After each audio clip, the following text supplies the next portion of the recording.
So let's get started. I know you know this, but my name is Gary Keller. And the name of this course is called Quantum Leap. Now,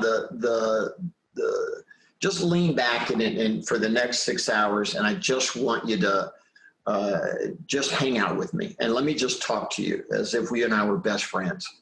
And I want you to think of this as you called me up and you said, hey, Gary, you're 62 years old. In fact, you're going to be 63 in a couple of weeks.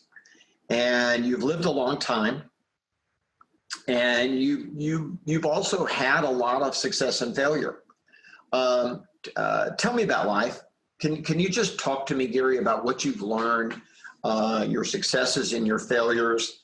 And that's the tone I want to strike with you. I want this to literally be you and I, and I want us to just talk as friends. I also want you to realize that the tone of voice that I'm going to take with you for the next 6 hours, today and tomorrow, is my self-talk. So I don't know how to lecture, and I don't know how to tell you about these things than the way I talk to myself. Because if I talk to you the way I talk to myself, then it's my authentic voice about this, if that makes sense to you. So, and the reason I share that with you, because I'm going to sound like an authoritarian here for the next 2 days. And if you don't receive what I'm saying correctly, then, I mean, in the tone, understand my tone, you may misinterpret it. So my tone is going to be powerful because my inner voice is powerful. And the way I talk to myself is very blunt, and it's a non-negotiable tone. And so you're going to get that tone. And I just want you to breathe. If that ever starts to offend you or make you uncomfortable, I want you to just sit back and go, he's talking to himself. I'm eavesdropping. And if you can accept that, then we're going to have a good time together. Otherwise, you may struggle a little bit with the strength at which I'm going to talk to you. Because remember, these are my views. They're not your views. You're basically just journeying with me. It's as if you're reading my journal. And by the way, I'm a journaler, by the way. Now, I haven't left the room, but I was actually going to pull out. I was going to pull out for you all my journals and just show you. And I've been journaling since high school. And when I got out of college, my journaling got really serious, meaning that multiple times a week, whatever I was thinking, I wrote it down. And one of the things for me is that I discovered early on that we can choose our prophets. We can choose the men and women that we listen to. And I also realized that I needed to build models for my life in the areas that mattered. In other words, I needed to go look at best practices. And remember, this is just me. You can immediately go, dude, you're weird. And I get that. And that's totally okay to have that response to me. Because remember, you're just using me almost as if you were participating in a one-act play, and you were simply listening to an individual tell you how they live their life. I'm a very thoughtful person. I do a lot of self-analysis. I don't know why, by the way. Meaning that I'm an observer of my game, and I'm an observer of the game of life, and I journal it. And most of the books that I've written have come from the basis of those have come straight from my journals. One book, million copy seller. I literally wrote in 90 days out of my journals.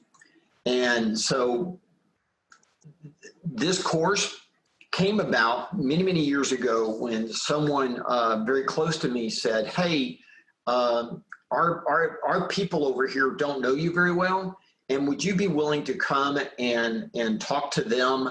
And so I literally grabbed a stool, I rented a big space in the middle of Austin, and I had a flip chart and I had a stool, and I just came in and sat on the stool, and I said, ask me anything you want to ask me. And this would have been back in, oh gosh, I would have been in my early 30s. And so when they asked me a question, because I'm very visual, I would literally go to a flip chart and I'd start writing my answers. And so the book that you're holding, the turning those into graphical representation of my thoughts, the genesis of that came from the year that I spent every month. I spent a half a day and I let people ask me questions and I answered them. And in the process of answering them, I went deeper into the way that I looked at things. I really loved that. So I called it Quantum Leap as kind of a joke on the audience, because quantum means what? Big or small? Now, everyone thinks that, you know, they respond to it as if it means big, but actually it means tiny, tiny, tiny steps. And life is really lived in tiny, tiny steps. And so I just called it that. If you want to, I'm going to go back and I'm going to start sharing a screen for us, okay? So the first sheet I want you to look at is this. So I would love it. I'm going to make a suggestion that you not write on these sheets that you've been given, and the reason is because I'm going to go through and I'm going to actually point out to you charts that I personally want you to either Xerox or I want you to tear out, and I want you to tape them up somewhere until they become a mental map. That when someone asks you a question about some of these things, that you go to your map. The other reason is because this may not end up being your mental map. This is mine, but this may not end up being yours. You're hanging out with me to begin to see how someone puts together a mental map for certain things that kind of guides their life. And this, by the way, is mine. And I call it the 4 productivity areas of a wealthy life. And now, by the way, the word wealthy has been hijacked. As an author and a teacher, I really love words, but I like the use of words correctly. And wealthy, by the way, means abundance. If you go look at it, it's not it got hijacked by the financial world. So today we go, well, wealthy means about money. But wealthy, yes, in the dictionary, it's going to mention that. But really, the word means abundance. So the 4 productivity areas of an abundant life, and I call it being productive in your life, productive personally, productive professionally, and productive financially. So I just divide that in my mind. I divide these 4 areas. So this is my map, and I built my life on this map. And the goal is by tomorrow at noon that you have an understanding of the value maps, and you have an understanding of my maps. And then there are probably going to be about 5 or 6 that I'm going to ask you to take out. Don't write on them, and put them somewhere. And every time you look at them, I want you to begin to ask the question: do I agree with him or disagree with him? And if you agree with me, awesome. Then that part of this map, or the entire map, is just what you're going to do. You're going to base your life on it. And if you disagree, then just scratch it out and start to say what you believe. And that's awesome, because either way, it will lead you to begin to live a life with purpose. And that's really where I want you to get. We're going to talk about that today. I want you to be purposeful. I heard a gentleman many years ago, and he said, you can be a wandering generality or you can be a meaningful specific. And I'm an advocate that life is lived at the highest level, at the most fun, at the coolest level, when you are not a wandering generality, but you've made a decision to be what we would call a meaningful specific. So that's what this is. I'm not going to cover this right now. I'm literally going to set this aside, and I'll pull this back over the next 2 days and just refer to it. So I want you to go to the first question. Right now, I want to back up just for a second. Many of you may not know anything about me. So maybe it might be helpful if I take 5 minutes and kind of tell you my bedtime story, if that'd be okay. I was born in Houston, Texas. When I was in high school, I was a rock musician. And in fact,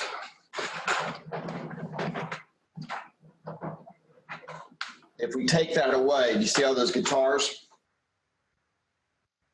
Look close. Okay. Can you see them? That's okay. There you go. Let's pick out.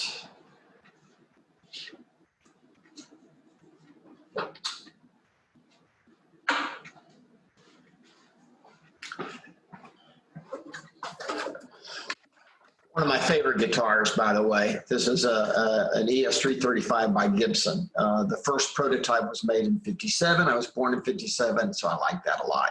They call these the Mickey Mouse ears, right? Look like Mickey Mouse, right? So I thought I was going to be a rock musician, and never thought about college. And I think this is really important for you. I want you to hear this story because I never thought about college. I never thought about anything. I just thought I was going to play music. And that's what I did. And, you know, we played at the high school dances. We did all that. I graduated from high school, and I never thought about college. And one night I came home from a gig that we did at a private community country club. And my mom and dad were in the dark waiting up for me. Now, okay, that was really weird and spooky. And they were sitting in the dark. And that was really weird and spooky. But anyway, I came in, I sat on the couch and said, you know, what's going on, spooky people? And they turned on the light. They'd just been sitting there talking. And they were best friends. And they're sitting there talking. And both my mom and dad were teachers. And so I said, you know, it's really interesting. I said, I don't think it's going to work out. And my parents go, what do you mean? I said, you know, I'm not that good. I'm not that good. And I'm not motivated enough to practice enough to overcome my lack of natural talent. And my parents, I think they kind of knew that. And so my parents said, well, we actually applied to a college and you've been accepted if you want to go. And I went, cool. Where's that? And they said, Baylor University. And I went, wow, okay. I had an older sister who was a year ahead of me that was there. And I went, awesome. So that's what I did. So I actually joined and went to Baylor University. And I put the guitar up. And I got to college, and I'm just going to put this back up. By the way, I have about 30 guitars here in my office. And I have about almost 200 guitars. It's an illness. Don't follow my example. So I get to college and I fall in love with learning. At the end of my sophomore year, my dad goes, you probably should get a major. And I went, cool, what would I major in? And Dad says, well, why don't I set you up some appointments? So he set me up, and I spent that summer I spent a day with an accountant, a day with a lawyer, a day with a banker, and a day with a real estate guy. And I liked the real estate guy. I liked him a lot. And so at the end of it, of all that, I said, man, I might want to study real estate. Well, it turns out they had a degree plan at Baylor for real estate. So I went back and I applied and got into the real estate program. when I graduated, I had no idea what I was going to do. And two companies came to the university to interview, and so I interviewed with them.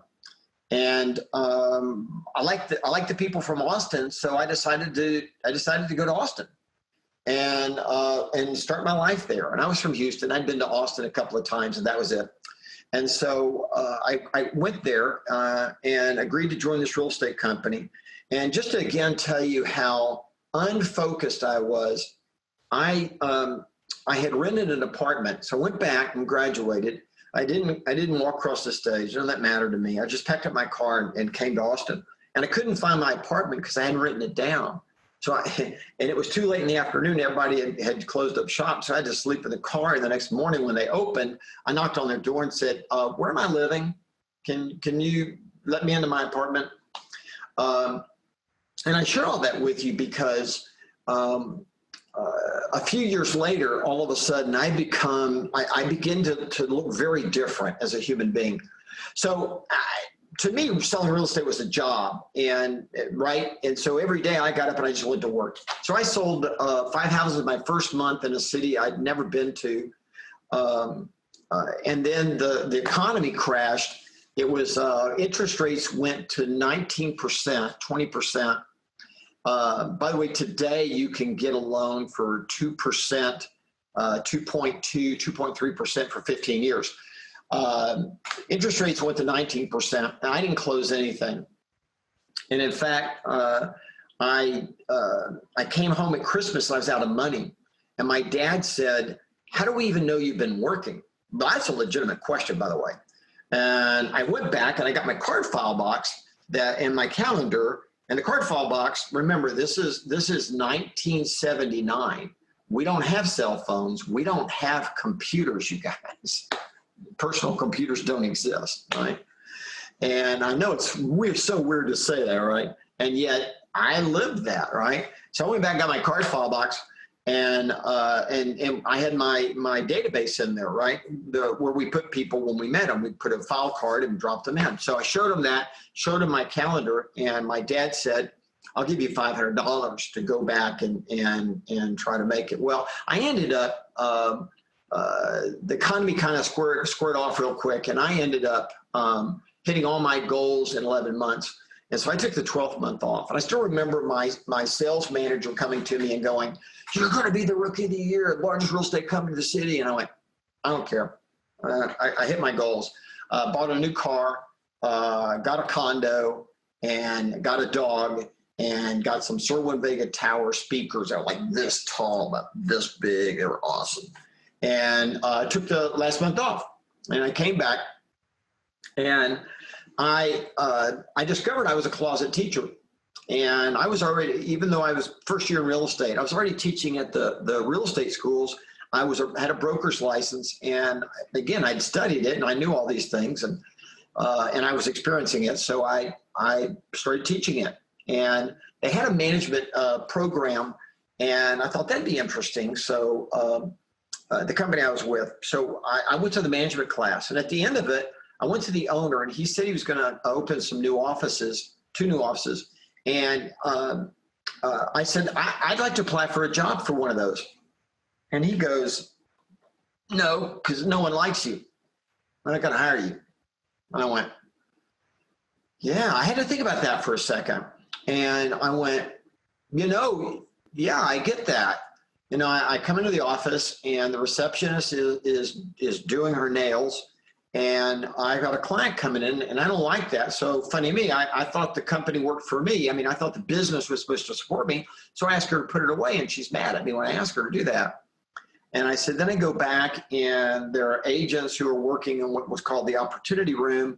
And they were eating their hamburgers and French fries, and it smelled horrible. And I have clients coming in, and I'd say, hey, can you shut the door and clean that up? It's embarrassing.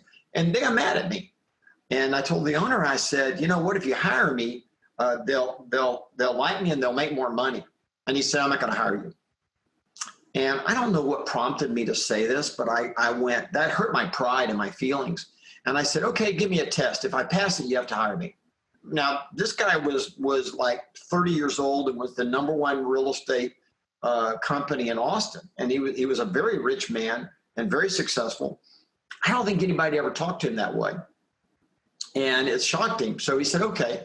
So he got a sheet of paper and he wrote down all these things that that I was supposed to accomplish, and he handed them to me.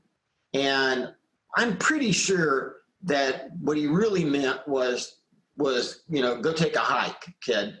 But instead, I actually went and over the next 60 days, I accomplished all the goals that he'd established.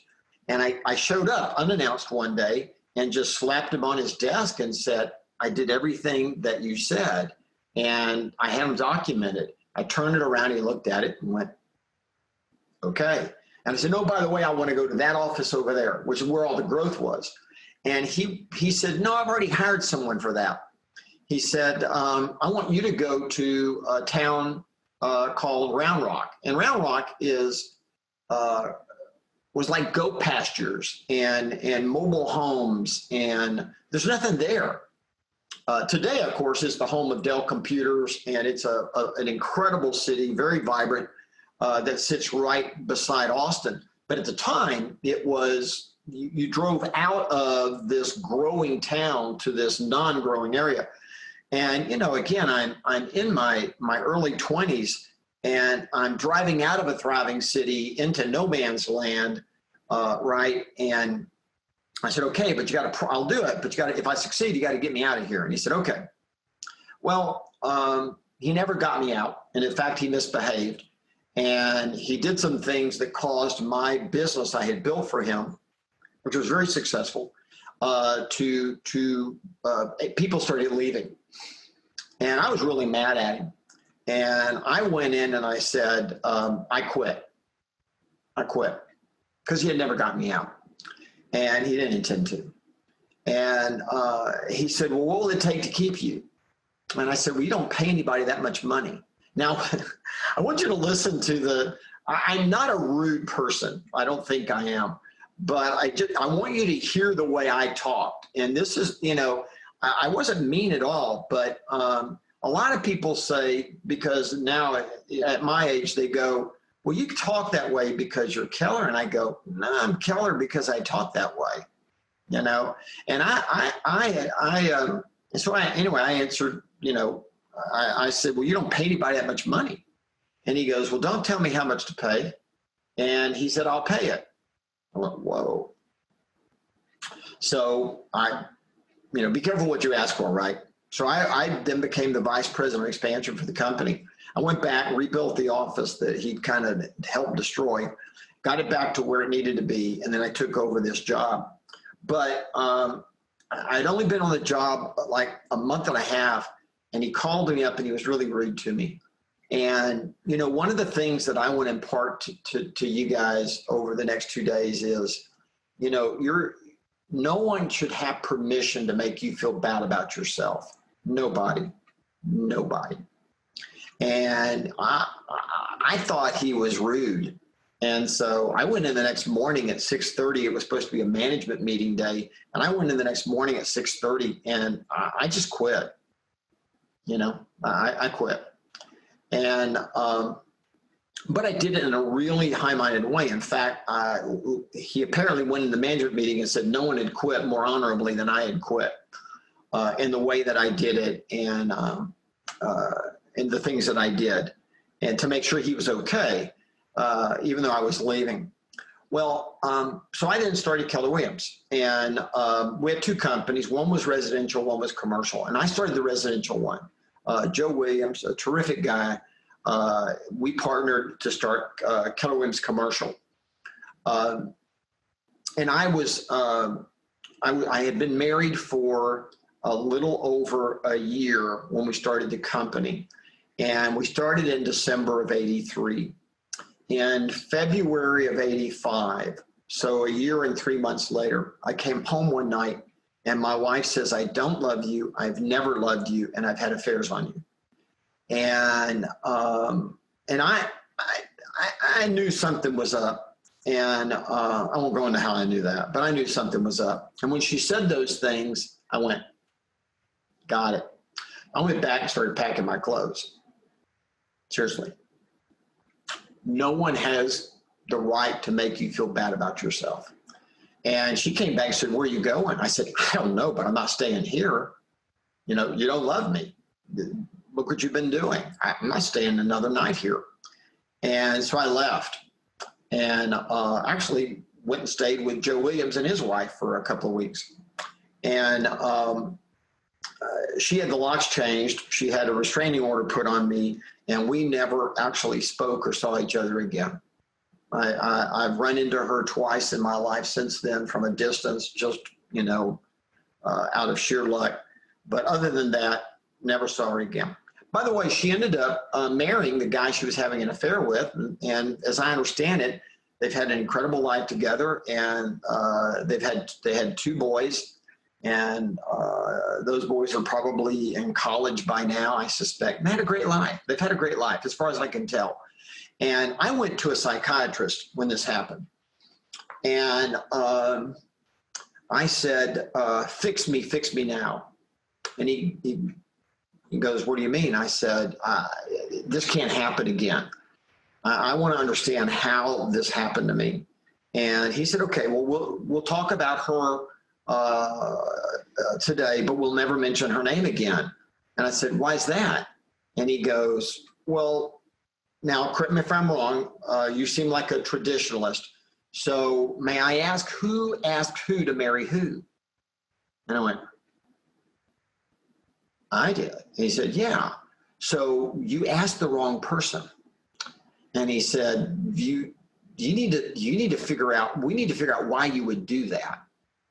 And I went, wow. And that sent me on an incredible personal journey. By the way, at the same time, the markets crashed horribly. The crash of 86, 87 in Austin was devastating. And Keller Williams was about 2.5 years old, and it was the 10th largest single office company in the city. It was the 10th largest real estate company, and it was the largest single office in the city. We had about 72 or so associates, 74. The market crashed. Number one company went bankrupt. Number one home building company went bankrupt. And we went from 72 to about 38, I think about 38 associates. And then 5 of my top 10 associates came in and went to another company that was less expensive than the way I was running mine.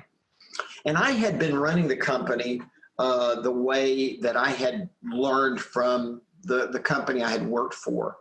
And so starting Keller Williams, if you're tracking this, was the 3rd business I had started by the time I was 26. And the other 2 were immensely successful. And Keller Williams was too. By the way, never lost money. From the very beginning, from that first year that we started the company till today, I've never lost money, and on an annual basis. Nor did I ever have to borrow money to operate the company. I financed everything internally. But then Williams comes in, and I have to buy him out. And he's a good guy and a friend, and he asked, could he keep some of the stock? And I said, sure. And that worked out well for him, by the way. And but I have a note to an ex-wife. I have a note to the bank, and the markets crash. And I do the math, and if I keep going the route I'm going, man, I'm gonna be in my late 30s before I pay everybody off. And I'm going, oh my gosh. I mean, I haven't made any bad business decisions, but I ended up in business with a person who didn't make the same decisions and needed me to buy them out. And then I married the wrong person. Why am I making these decisions? And here's the way I would describe it to you. At that point in my life, think about it this way. You can't see me, but here you go. I'll stay back here. So think about it this way. I had been going through life. I'm 6 feet, about 6 feet tall. So I've been going through life hopping, right, at about 7 feet. And I fell in a 20-foot hole. And I want you to understand that if I didn't learn to hop higher, I was never getting out of that hole. I just sucked. And I had to reinvent myself. So I came out of those sessions with a psychiatrist, and I realized I'd never made a decision. I had grown up in a religious family, but it was the religious decisions of my family. They weren't the decisions that I'd ever thought about. And I realized that I had been going through life behaving as a physically based person, having a minor spiritual experience. And that's the way that's kind of the way I thought about it. You know, when I sat back, and I never made that consciously, by the way. I was just being a physical person, having some spirituality. And I realized I'd never actually thought it through. Now I'm thinking it through. And I realized after I thought about it that I'm a spiritual person and I'm having a minor physical experience. Now that was interesting because I realized that going through again with the psychiatrist, I realized that I'm okay. I had made those decisions based on a poor self-image, you guys. And it goes all the way back to my childhood. I didn't even know I had a bad self-image, by the way, until I started going through the questions about why I'd made the decisions I made. And in that process, I went, oh my gosh, I've been fueled by a bad self-image, meaning I was actually driving to be successful, to prove to the world that I was okay. Well, I come out of these sessions and I go, I'm okay. I don't need to succeed. I don't need to do anything to be okay. I'm okay. And in fact, I would say to each of you, you're okay. You don't have to do anything to be okay. You're okay. And if the world tries to tell you you're not okay, can I just say, screw them? I mean, don't take it, right?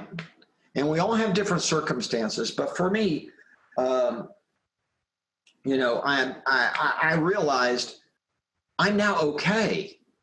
And then I went, oh no, I'm totally hosed because I just lost the driver for success, right? To try to be better. And which is weird. And I'm going through the same time, I'm going through this spiritual journey. And I realize, hold it. I'm a spiritual being. I'm just having a minor physical experience. And then I go, hold it. If I'm a spiritual being and I have this physical experience, the purpose of my physical experience is actually to grow my spirit. And that's kind of the journey of the spiritual human being. And I went, wow, that's big. And I sat back and I went, and I asked this question, I went, so how do you grow a spirit? How do you grow one? And I realized that the way you grow a spirit is when you fail. Now just hang in there with me for a second, because that's weird, but it's true. We do not succeed our way to success, you guys. We fail our way. We fail. When you see a person who has not achieved anything, you're looking at a true failure at having never failed anything. And when you see someone who has achieved a lot, I promise you, if you strip them apart and got to know them, they would be the biggest loser you knew. And this is one of the things that at your age, you may not have experienced yet. So I want you to just write it down. We fail our way to success. And I looked up because I realized that when we succeed, we do an end zone dance, we spike the ball, we go, look at me, and we go to Disney World. That's what we do. Right? It's look at me. My stuff doesn't stink. I'm really brilliant. I made these great decisions. Look at all this. And we don't grow. We grow when we make a mistake and we go, well, I don't want that to happen again. And we go, well, how did that happen? What did we do? And we learn to fix it, and then we go. And so we actually grow through our failures, you guys. So if you looked at what would the graphic look like of a successful life? and it would look like this. Literally, it would look like this.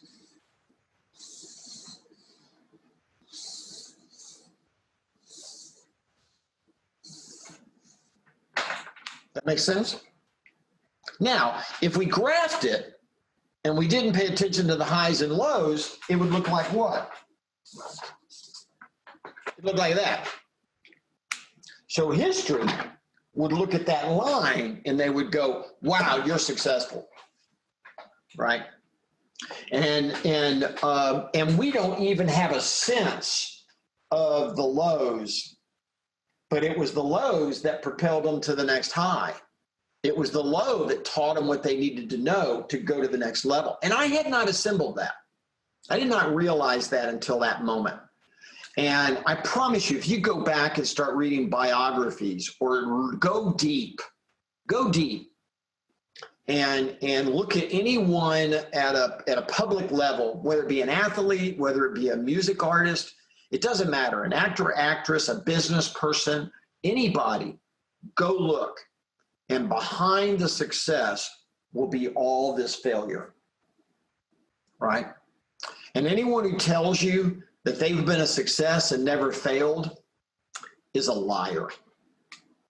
Now, again, breathe. I warned you, this is all my self-talk. This is what I believe. I'm not trying to necessarily convince you of it. I'm literally just sharing with you what I've observed. And you can test drive this and see if you agree or disagree with me. And whatever truth you derive at the end of your thinking about it, that's your truth. And that truth is as valid for you as my truth is for me. Fair enough? Okay, so this is my truth. By the way, though, this is actually factually true. This is not an opinion. In fact, the book I'm writing right now, Wanting to Win, Willing to Fail. And the research says that what I just shared you is actually a fact. That this is the graph of anybody that has a big life. Now, a lot of people, by the way, just to be honest with you, don't understand this. So they start going up and then they fail and they think they're a failure. And they start walking around with this message that says, well, because I failed here, I'm a failure. But you understand that to have a big life, you're going to have so many failures along the way. Right? I mean, look, even Elon Musk had to shut down one of his companies because he failed at it. It's a horrible failure. Right? And I'm just telling you, you go look, golly, how many times he's been married? I mean, he's failing. Okay? And I only mention that because I'm sure everyone listening knows who Elon Musk is. And he's a loser. You get it? And he's a massive winner. You get that? And if you can assemble that right there, it'll shift how you interpret everything in your life. Right? And when you're not failing, that means you're not trying. Because you're just not that smart. You're not smart enough that every decision you make is the right one. And if you think you're going to go through life and all your decisions are going to be right, you're a fool. Now, breathe. Breathe. That's me talking to myself. I warned you. I warned you what this would feel like. But this is me. This is me saying, Gary, if you think you're going to go through life and you're not going to have failures, you're a fool. Look at history. Because if you don't study history, you're doomed to repeat it. Go study it. Just go look at it. And history would be the story of lives that you might respect. And some people will actually commit suicide right here because they don't understand this.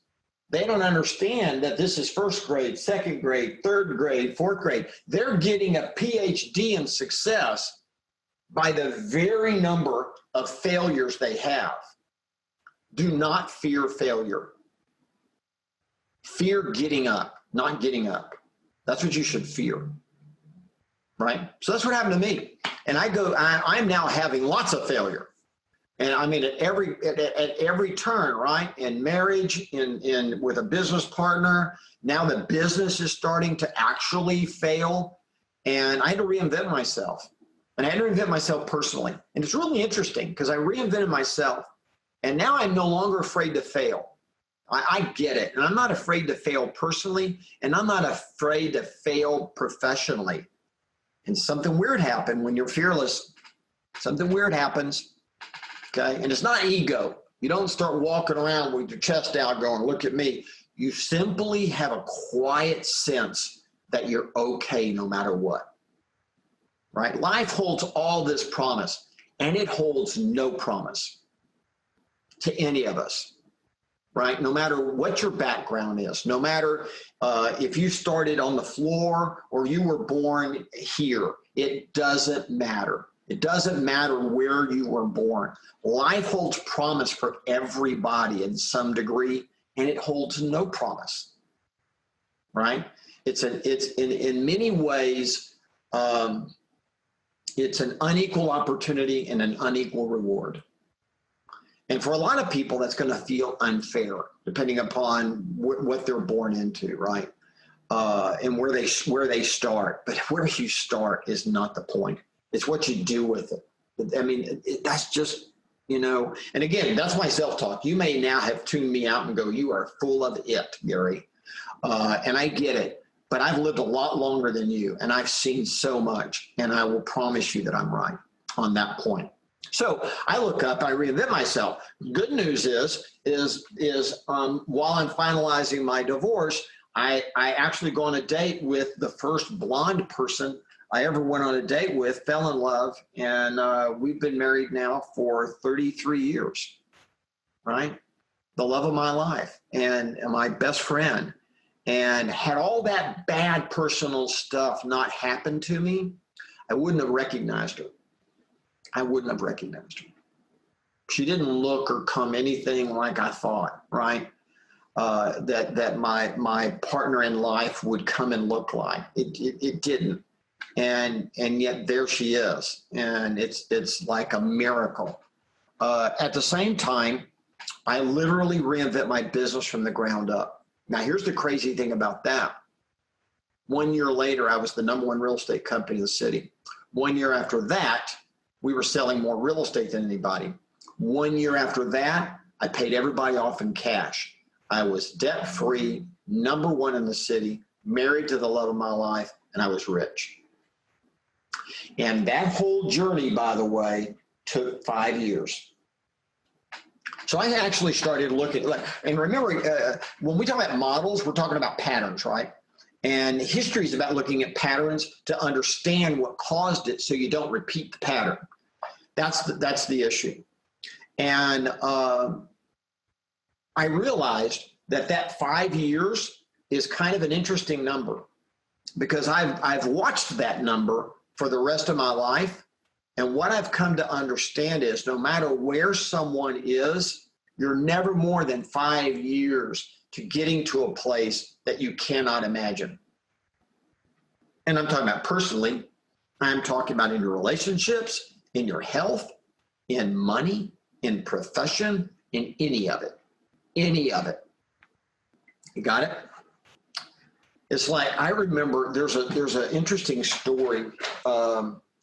There was a guy by the name of Harlan Sanders, and he was a short order cook. And when he turned like 65, I believe, he had nothing. And he went out behind his place where he lived, and he was going to kill himself. And he couldn't do it. So then he began to ask the question, what was he good at? Well, he was good at cooking chicken. So he actually took his recipes and he went door to door to restaurants. And he said, let me cook your chicken and see if people like it. And if your clients like it, customers like it, then you pay me a penny a bird for every chicken you sell using my recipe. And basically he was licensing his recipe. And it worked. And he got really successful.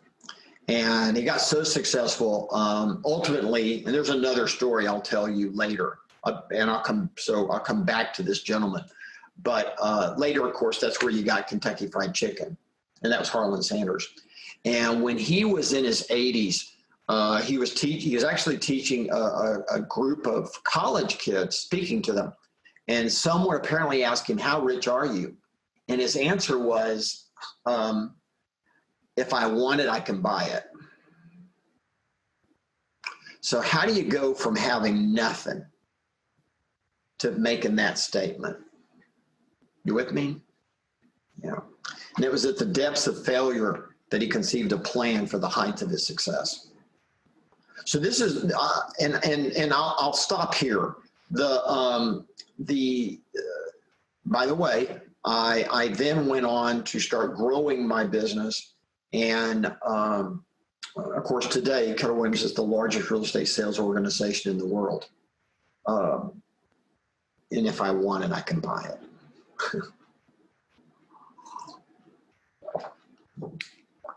Got it?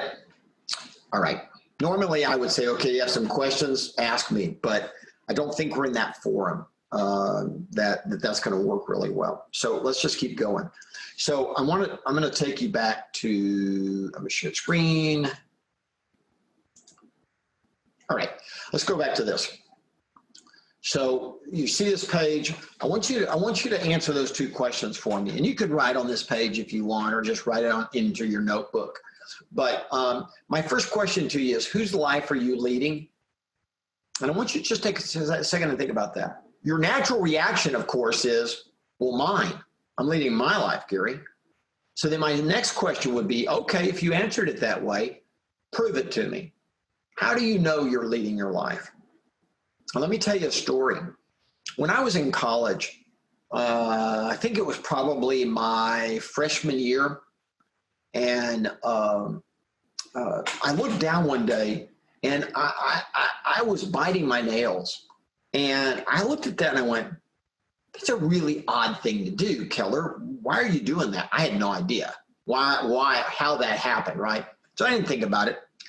And I think about a month or so after I kind of had that kind of question, I found myself at home at the dinner table, and I looked over, and my dad had his whole hand crammed in his mouth, chewing on his nails. And I had this epiphany. I went, oh my gosh, I chew my nails because my daddy chews his nails.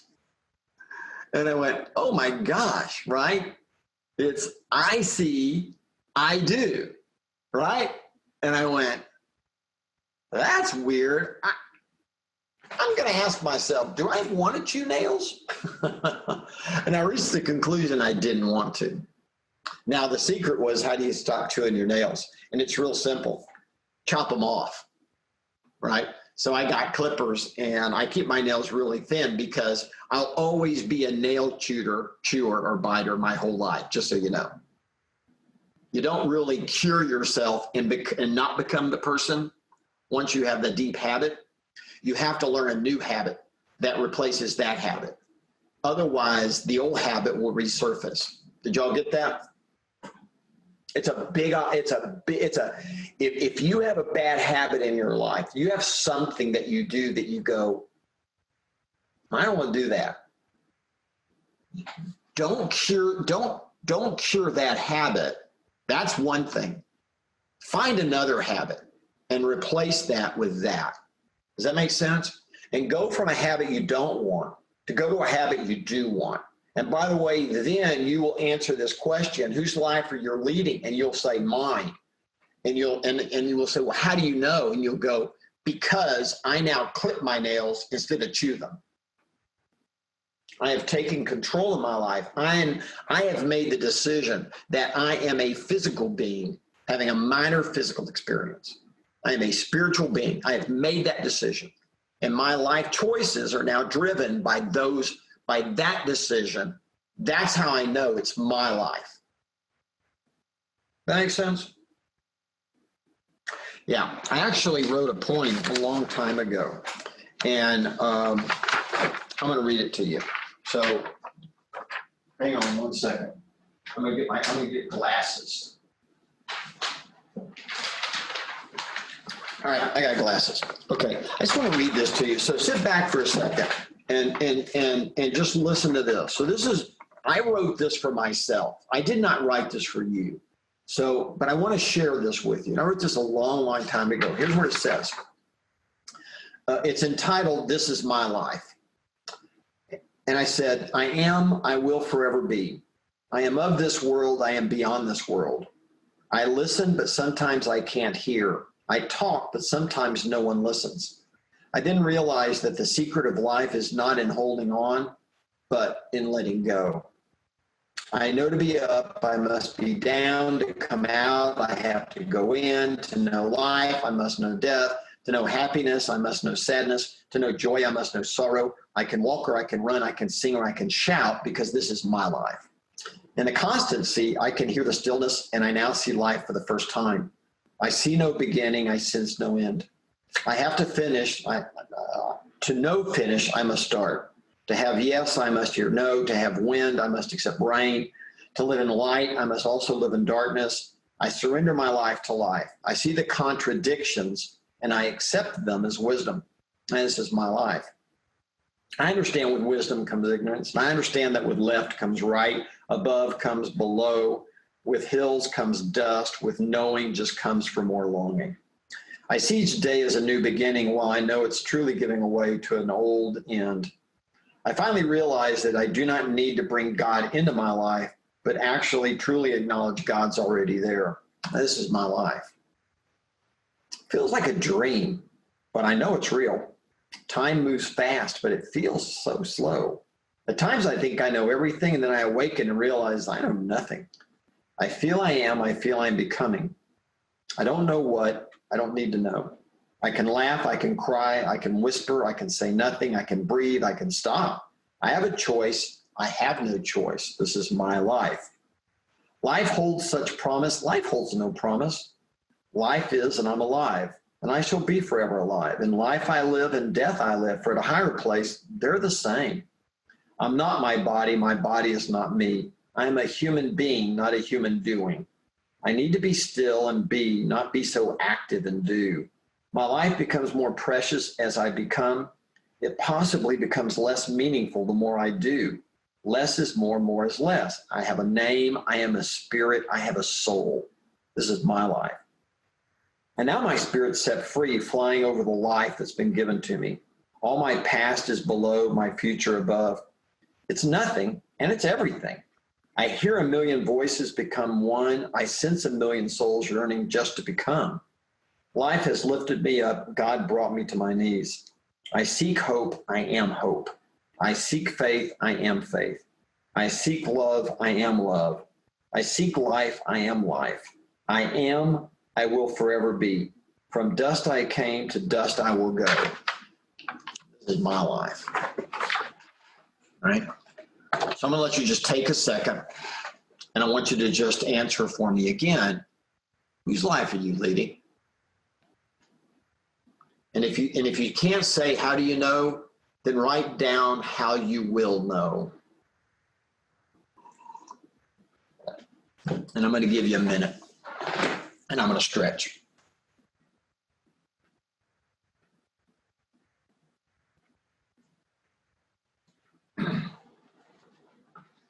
All right, that's enough thought. All right, so let's jump into this. So that took time to set up, but we're gonna move fairly fast.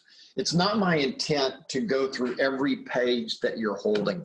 It's my goal to introduce you to these ideas in a simple, comprehensive way that one individual looks at it. And again, what my hope is that you'll sit back and you'll see how you can put a life together. Okay, and it comes in bits and pieces. It goes up and it goes down. So let's dive into this. So there's kind of three stages in life, right? This is kind of way people look at it. It's the education. This is the traditional thinking, the education stage. And then when I get done with education, I work. And then when I'm done with work, I retire. And I don't like this at all. This is not how I lead my life. I think that the more that you isolate these activities to separate periods of our lives, they begin to look like boxes, and your life starts to look like it's compartmentalized. And the problem with this is that life doesn't make you any promise. So you spend all your time in your education stage, and then you believe that you have a work stage. But what if you die before then? And what if you do all this and then you die before then? And I'll tell you a story. My wife's mom kind of fell prey to this a little bit, innocently, I think. But she was a school teacher, and she while her husband, my father-in-law, was a farmer, and they really were good with their money and had a good life. And every year she would take my wife, and they would end up going to the fabric store, and they would go through and look at the fabrics. She was a very good seamstress. My wife is a good seamstress.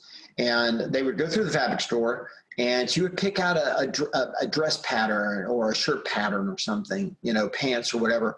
And then she'd pick out a fabric, and she'd take it home, and she had a closet, and she would put these in a closet. And this would go on, right? And the thing was, this was kind of her, when I get here, I will open the closet, pull out the patterns, get the fabric, make my clothes, and we will travel with our money. Her last year of teaching, she got cancer. She left teaching and she passed away. When the girls, my wife has an older sister, when the two girls went back to the farmhouse to help their father clean things out, they'd forgotten about it, and they opened that closet door, and there was all the fabric, and there were all the patterns. And they broke down and they wept, because they realized that was the closet of dreams that never happened.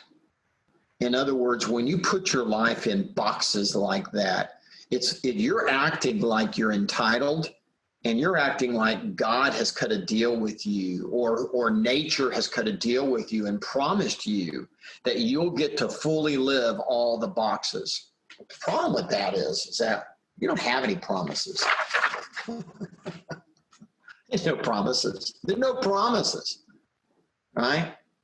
My mom and dad, we moved them to Austin and to live near us, and actually bought them a home that they rented from us. And then Dad died 2 years later. Now, Mom lived 16 more years, and she lived with us in that house. She lived near us in that house. But, life makes no promise, by the way. It makes no promise, right? So the goal of Quantum Leap, right, the way I look at it, is to get rid of the boxes and see learning, working, and playing as essential parts of a whole life, right? In our youth, our middle years, our mature age, throughout our life. So Quantum Leap is kind of a set of tools that I assembled for myself to help me in balancing out my life. Now, one of the things I'm going to tell you is that there's no such thing as a balanced life.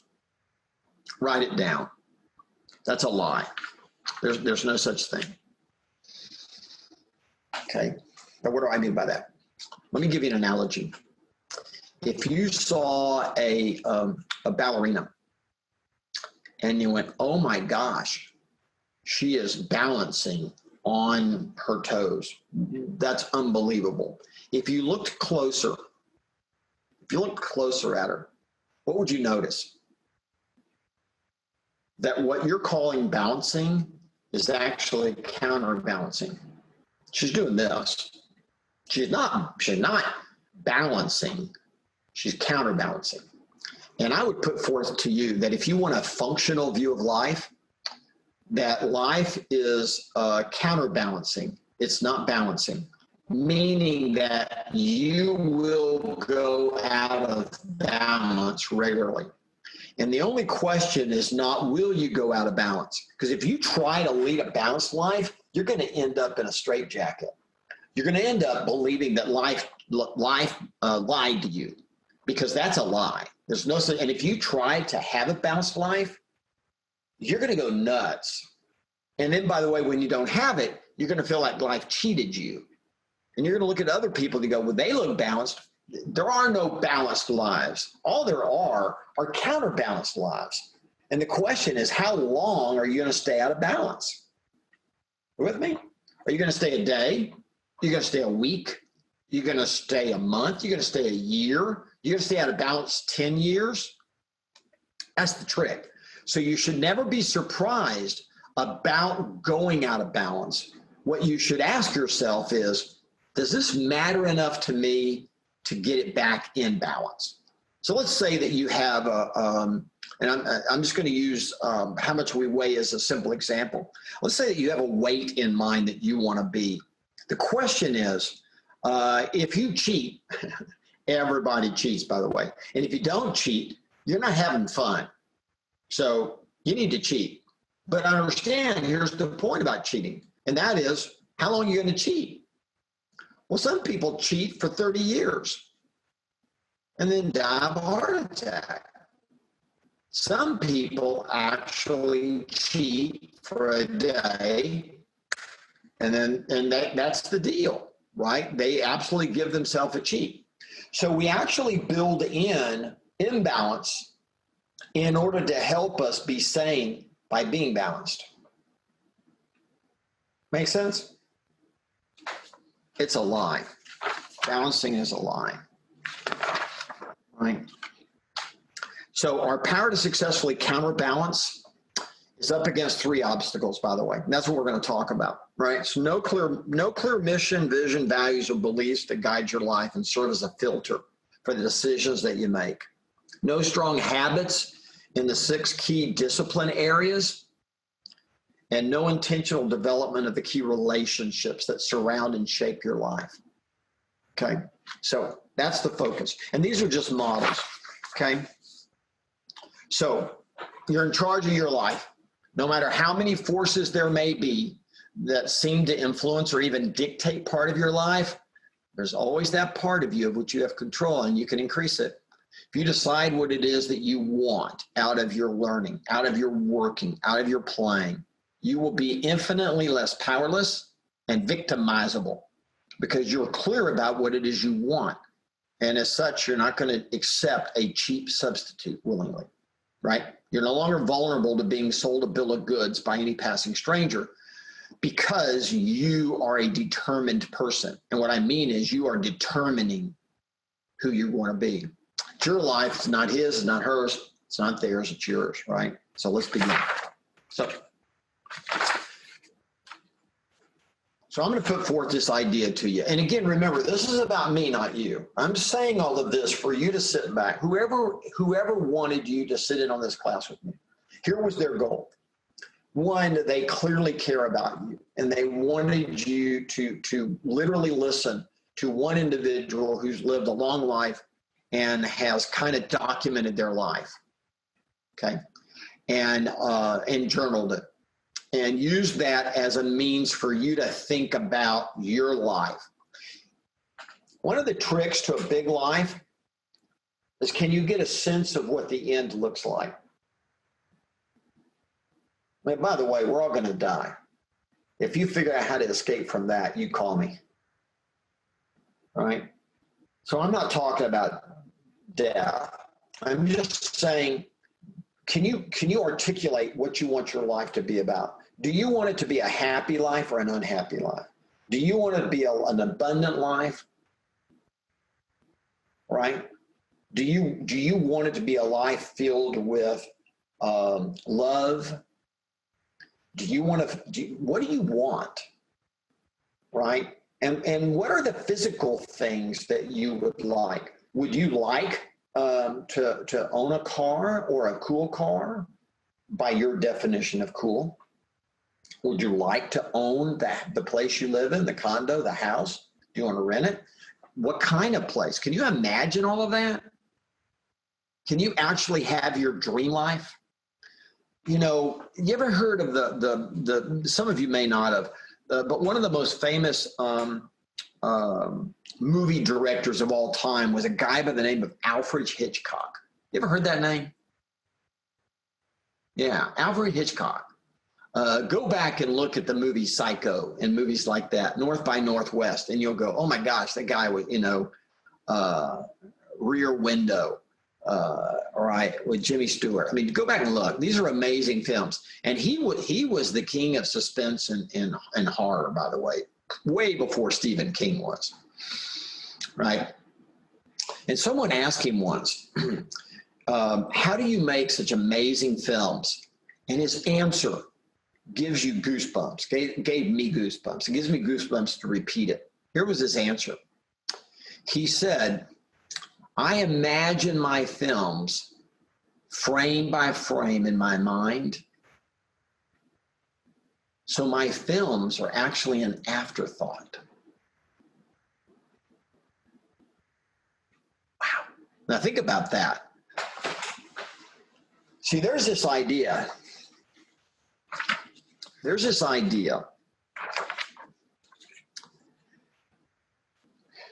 And that is that life is actually two lives. It's the inside and the outside. And by the way, you live the inside first, right? It's first creation, second creation. Now listen to the words from your ancestors. Its thoughts become deeds, spirit manifest in the flesh, think and grow rich, as a man thinketh, so shall he be. Ideas before results, belief before becomes reality. When you believe it, you'll see it. What you see is what you get. It's mind over matter. It's what you can conceive, you can achieve. Now that's language from 1,000 years. The men and women that lived before you. And why did they say all those things? Because what they understood was life is an inside job. They understood exactly what Alfred Hitchcock understood, and that is you think and you do. I mean, think about it really. Do you really think you do and then think? Now, I know some of you go, man, I just don't think. Or they go, did you even think before you took action? The answer is we always do, right? You never are standing in a space and you go, how'd I get here? You never, that never happens. You thought about it and there you are, okay? So it is literally inside to the outside. And here's the way I assembled it in my mind, right? This is the way I assembled it in my mind. And that is, it's inside, and this is my model, by the way. This is one of my models in my head. And it's inside to the outside. It's spiritual and physical. It's the yin and the yang, right? It's the spirit and soul and love and thoughts and emotion and believing, knowing. That's inside. That's the spiritual you. There's the outside, which is your physical persona, your body, relationships, money, behavior, results. It's doing. So life, if you think about this, you guys, is it's knowing and it's doing, right? It's knowing and it's doing. Your psychology determines your biology. And oh, by the way, your biology determines your psychology. And both of them, when you put it together, knowing and doing, inside to the outside, spirit and body, soul and relationships, right? You put all that together and it writes your biography, which is the story of your life. And if you think about it at a really high level, your physical life is simply autobiographical of your spiritual life. You cannot escape it. Your physical life, who you become, what you do, is a direct result of who you are inside, and you cannot escape it. You can't. It's literally being and becoming. These other pages I'm not going to go through. What they're intended to show you is where I came up with the ideas, the models of mission and vision and values and beliefs, right? and then the whole model uh, of the habits, right? There is a discipline, and this is where it all comes from. So you can read that later. It just kind of is my proof of concept of what I'm fixing to tell you. So I want you to think about this. And I even put this in my last book, The One Thing, which, by the way, sold over 2 million copies. Right. So think about me for a second, right? The life I lead. Not only did I build the #1 real estate company in my city, and it's been #1 since 1989, but I then built the #1 in the state, the country, and the world. Then, by the way, I built the #1 training company to a point where they had to retire us from competing. Built the largest consulting and coaching business the real estate industry has ever seen, one of the largest in the world. By the way, I'm one of the top leading authors in my space of real estate. I am the most successful author, right? And I have a cool rock band. Now, you get it? And I'm not saying any of those things, by the way, as bragging. I'm just trying to tell you that I've lived a really big life. And I want to talk to you and keep talking to you about how you do that. So this is my model. This is the model that I wrote for myself, because I'm trying to make sense of the world. And I had an epiphany one day, and that was I wake up in the morning and I want to know everything. I want to have everything. I want to do anything. Right? Life's amazing, right? I mean, literally, right? You go out your front door and you go, oh my gosh, it's so big. And that's the problem, because it doesn't matter how much you want to know, you will never know it all. And I don't care how much you want to have, you will never have it all. And I don't care how much you want to do, you ain't doing it all. The reason is there's too much. There's no way. You can't know it all. There's too much to know. You can't have it all. There's too much to have. You can't do it all because there's too much to do. Life is complex and it's abundant. I mean, think about this. Richest guy in America, and at one time the richest guy in the world. He may be I think Jeff Bezos is now. But let's take Bezos. Bezos is rich. Amazon, he's rich, right? He is ripping rich. And he does not have enough wealth to buy one state. He can't buy the state of Texas. In other words, folks, he may have a lot of money and he may be able to buy more than everyone else, but what he can buy compared to what is for sale or what would be buyable, he doesn't have even a fraction of enough money. You cannot have it all. You cannot. By the way, you think you're going to do it all? Try. You'll actually go crazy. You can't even get it all done in one day. You can't. So you're not going to know it all, right? Think about that. I mean, I'm surrounded by books here, and I really do. I cringe over the fact that there's too many movies and not enough time, right? There's too many plays, not enough time. There's too much music to listen to and not enough time. There's too many books to read and not enough time. There's just not. You're going to go to your grave with things that you never knew, things that you never did, and stuff you never had. And by the way, you okay with that? So I want you to look at the pie shapes. I want you to look at that. That represents all you're ever going to know. And that represents all you're ever going to have. And that right there represents all you're going to do. This is your life right here. And the question is, are you going to know and have and do what you chose to?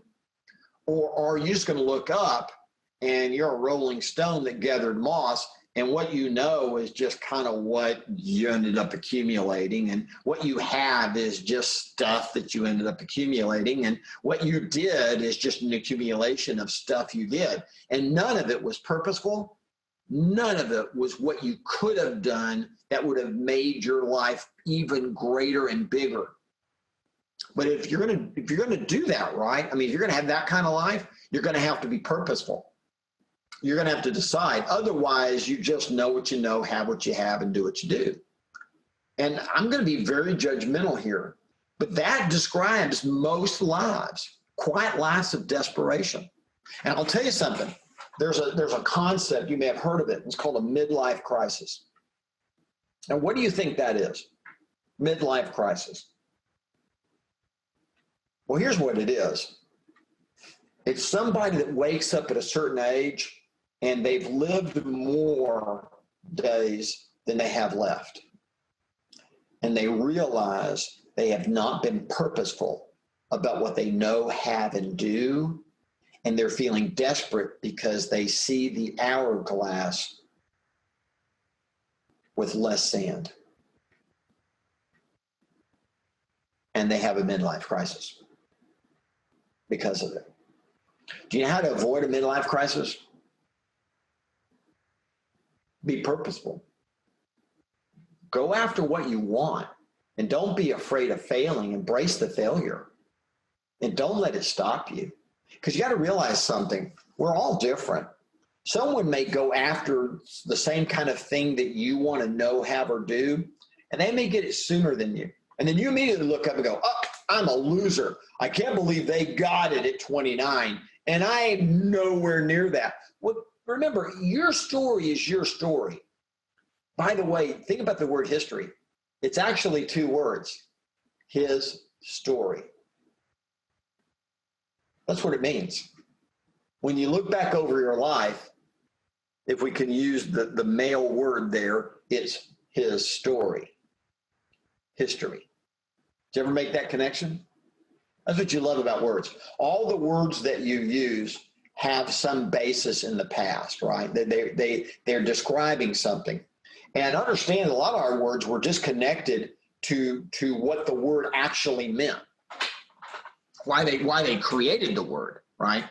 Which I think is really fascinating. So this is one of those things that don't write on this. Take it and put it up on a wall until you have literally emblazoned into your head that life is about choices and priorities, right? It's why I ended up with my writing partner, Jay, writing the book, The One Thing. We wrote about it around this very issue of if you want to get the most out of your life, because I'm going to make an argument here. Now, this is me, not you.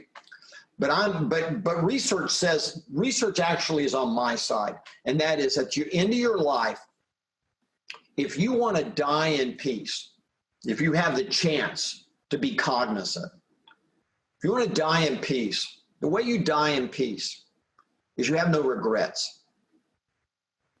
Because I want you to think about it. On our deathbed, the thing that's going to eat at us is undone things, the regret of having not known or had or done the things that were our heart's desire.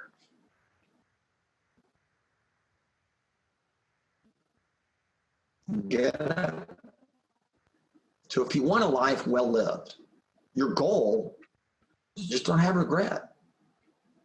No regret. Okay? And the only way you're not going to have regret is when you have a purposeful life versus being a wandering generality. Okay? So let's talk about that. How do you do that? You guys need to get up and stretch. What time is it? Okay, I'm gonna give you 5 minutes. Get up, stretch, go get your favorite beverage, get a snack or something, and I'll meet you back here in 5. I'm actually not leaving, but I'm letting you get them one around, do some jumping jacks or whatever. And right, there's an old saying that says the mind can only absorb what the butt can endure. So get up, stretch, and we'll start back in 5 minutes. Okay, so don't run off too far.